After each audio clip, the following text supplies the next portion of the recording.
Halo, selamat datang kembali di channel United Identity, channelnya fans Manchester United yang selalu berpikir logis dan sistematis.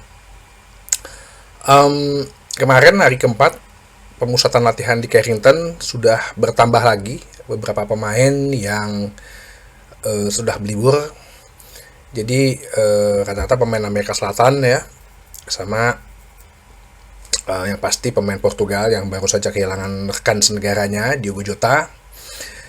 Jadi yang kemarin itu kembali, maksudnya mulai bergabung lagi ke pemusatan latihan, baru datang di hari keempat, yaitu ada Alta Bayindir, kiper Turki.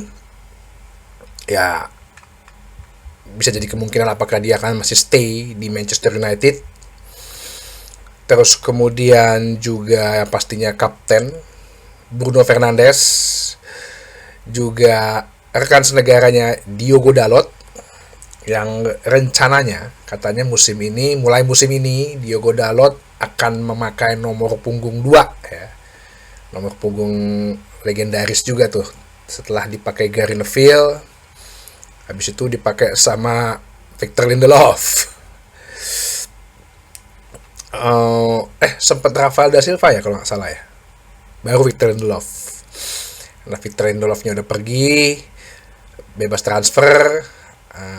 Diogo Dalot sebagai back kanan, dia mau memakai nomor punggung 2. Terus juga Patrick Dorgu sudah datang dengan gaya style rambut yang baru ya, asal jangan aneh-aneh, terserah deh ya, mau rambut baru, rambut dicet, tapi mainnya yang penting nggak berubah, nggak menurun.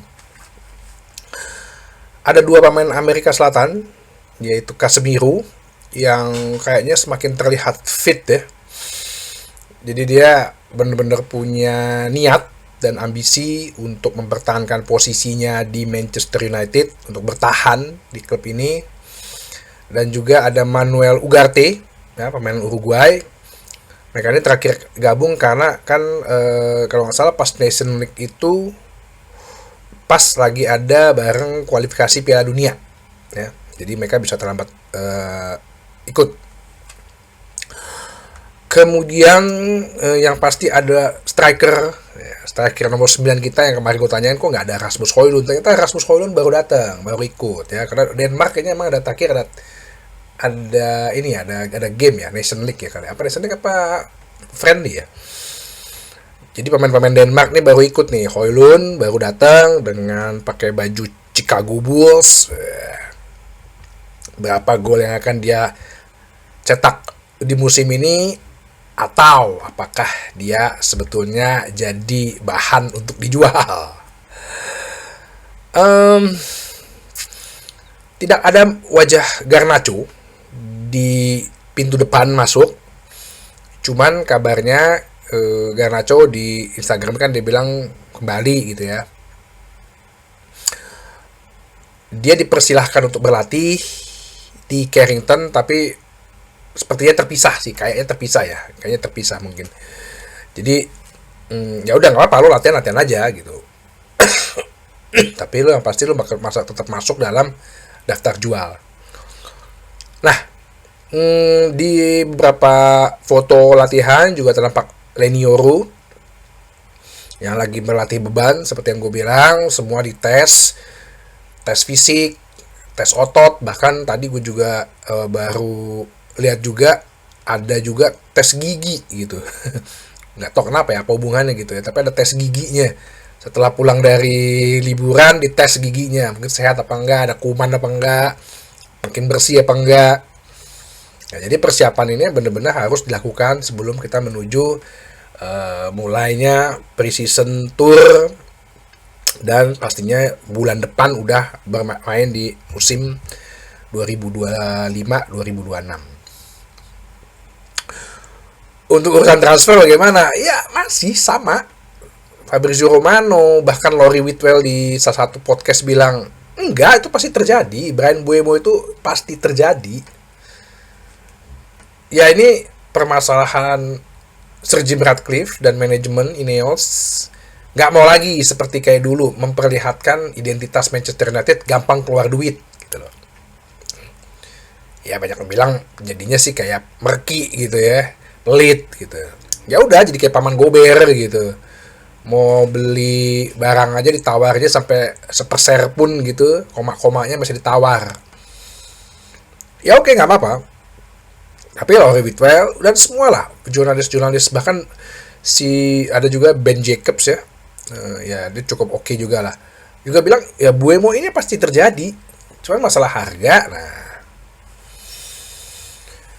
Brentford sendiri sekarang udah banyak jual pemain nih setelah kepergian Thomas Frank, dan mereka sadar diri juga kayaknya kalau gue terlalu banyak ngobrol pemain bisa-bisa performa menurun. Nah ini yang harus juga ditakutin, jangan sampai tiba-tiba si Brentford mengatakan ya udah deh Buemo ditahan dulu deh karena kita butuh 1 musim lagi. Nggak apa lo pergi depan gratis, yang penting kan gue musim ini gue selamat dari degradasi. Dan dia cukup pincang loh kalau menurut gue sih ya dengan ketidakhadiran Thomas Frank. Tottenham Hotspur, dia melatih Tottenham Hotspur yang lagi-lagi here we go ya. Gibbs White dari Nottingham Forest, here we go lagi. Sebegitu cepatnya Tottenham Hotspur udah 3-4 pemain, kita masih 1 pemain. Kalau bicara menunggu penjualan, ya kita sih dari recehan-recehan dapat duit sebenarnya. Kemarin 1 dari jadi penaltinya Jadon Sancho kita dapat 5 juta pound.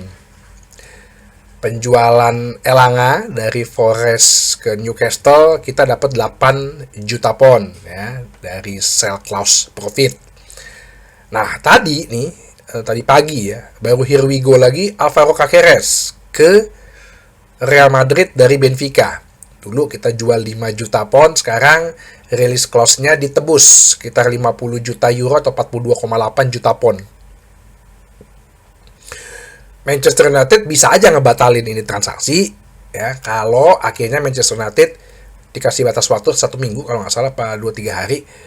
Tinggal kirim email aja untuk mengatakan gue pengen buyback clause dong 18 juta euro loh, atau 15 juta pound. Sekarang Alvaro Caceres kalau misalnya dibeli Real Madrid kan berarti emang ini anak punya potensi. Ya kalau kita mau tarik ke belakang lagi, kok dulu Ten Hag jual sih? Ya itu dia lah, akibat semua manajemen yang buruk ini. Tim rekrutmen, tim negosiasi nggak sinkron, ternyata masih dibutuhkan tim, akhirnya dijualnya pun jual murah. Nah dari here we go-nya Alvaro Caceres ini kita bisa dapat 20% sell clause karena dipakai release clause ya, ditebus release clause ya. Jadi dari sell-nya langsung, nggak dari profit. Itu kita dapat 8,2 juta pound. Total kita itu dapat 21,2 juta pound dari penjualan pemain klub lain yang masih ada hubungan dengan kita. Begitu aneh bin ajaibnya, klub ini dapat income dari klub lain justru.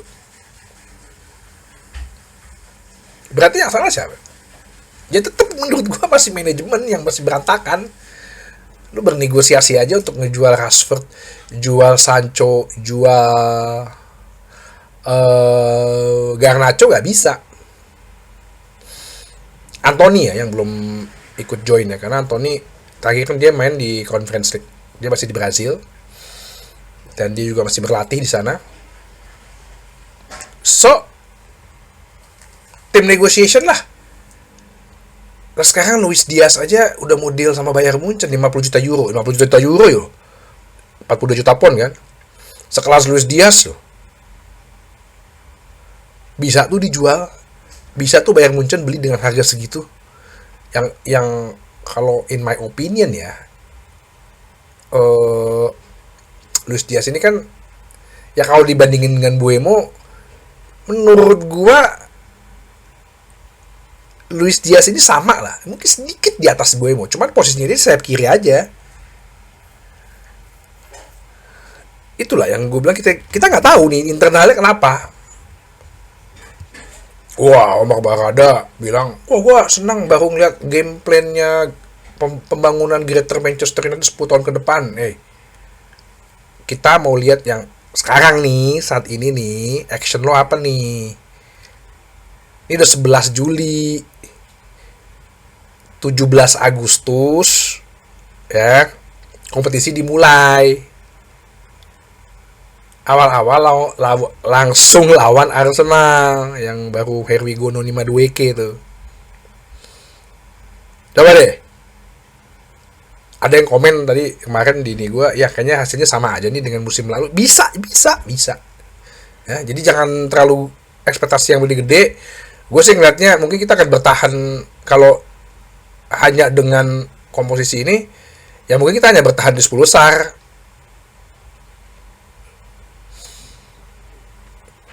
Kalau dengan Buemo, ya gue masih bisa yakin lah, maksudnya masuk 5 besar kita dapat gitu ya, 5 besar ya, karena gue yakin sih Inggris akan dapat 5 spot UCL. Jadi selamat datang yang baru datang, dan uangnya nanti seperti biasa, gue biasanya bikin satu episode yang membicarakan dengan masalah uang. Yang pasti 21,2 juta pound kita udah dapat income di musim ini. Ya, pengeluaran 62,5 juta. Itu pun cicil 2 tahun kan. Ya, anggaplah 30 juta. Ya sebenarnya masih ada minus 8 jutaan sih kalau mau ngomong-ngomong ya. Nanti kita utak-atik hitung-hitungan kalkulator ini. Tapi satu pesan di Data Identity, kita bersabar. Semoga titik cerah itu ada. Gue sih masih yakin kalau Mbuemo itu masuk, at least lini serang kita ada perbedaan. Lini serang kita punya suatu perbedaan dibandingin musim lalu. Ya, di luar nanti habis itu kita ambil striker, mau Osimhen ke, mau Dominic Calvert-Lewin ke, nggak apa-apa lah, mau si Jamie Vardy, Oli Watkins, whatever lah. Tapi kalau gue mau masuk aja, ini udah pasti ada, gue udah bisa bilang ada perbedaan dalam sisi penyerangan. Kita lihat nanti di akhir pekan, minggu depan melawan Leeds United di friendly pertama, ya. Oke, itu aja dulu. Sampai ketemu lagi di bahasan berikutnya di channel United Identity, channelnya fans Manchester United yang selalu berpikir logis dan sistematis. Terima kasih.